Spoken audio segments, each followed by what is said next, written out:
Hello mga kaigo, welcome po sa another Criminology Brief Talks. Mga kaigo, ito lamang pong December 6, ang Professional Regulatory Board for Criminologists or yung PRB for Criminology ay naglabas po ng isang resolution.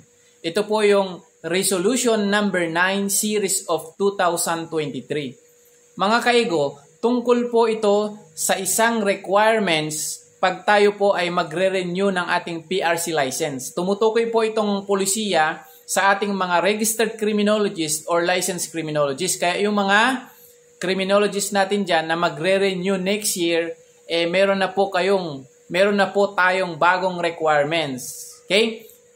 Itong resolution number 9, meron po itong title na Submission of the Certificate of Good Standing or COGS or COGS.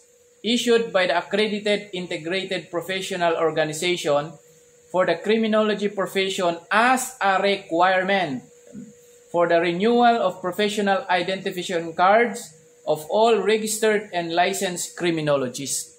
So mga kaigo, ang isa baga sa requirements pag tayo ay nag-renew ng PRC is yung CPD units, yung kailangan nating i-earn para payagan tayong mag-renew ng ating mga lisensya as criminologist. Ngayon, dahil po sa resolution na ito, mandated po tayo na humingi ng COGS or yung Certificate of Good Standing.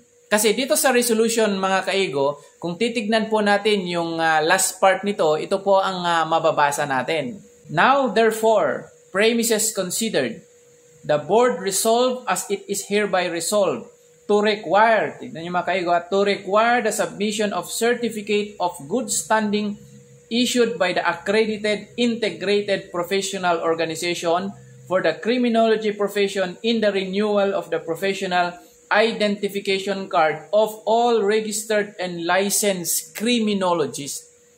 Okay. So tandaan, ang ginamit po sa resolution na yan ay required. So ibig po sabihin mga kaigo, my fellow criminologists, is a mandatory requirement for us criminologists pag tayo po ay magre-renew sa PRC ng ating license. Ngayon naman mga kaigo, kasi ang mag-i-issue dyan yung AIPO or yung Accredited Integrated Professional Organization. Now, ano ba ito? Sa atin pong mga criminologists, yung AIPO po natin is yung PCAP, yung Professional Criminologist Association of the Philippines. PCAP po ang mag-i-issue ng COGS or COGS. Okay, saan ba ito, sir?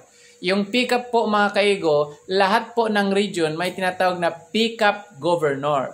Okay, hanapin nyo lang po kung sino yan at magtatanong po kayo. Doon na lang po kayo magtanong kung ano po ang proseso sa paghingi ng COGS or ito ngang Certificate of Good Standing. Kasi required na po yan base sa resolution. Okay, so yan mga kaigo, ulitin ko. Aside from CPD units, na kailangan pa nating i-earn, meron pa tayong kukunin na Certificate of Good Standing. Saan? Sa PCAP. Kasi yan po yung AIPO ng criminology profession. Okay? So yun lamang mga kaigo, and see you sa another Criminology Brief Talks.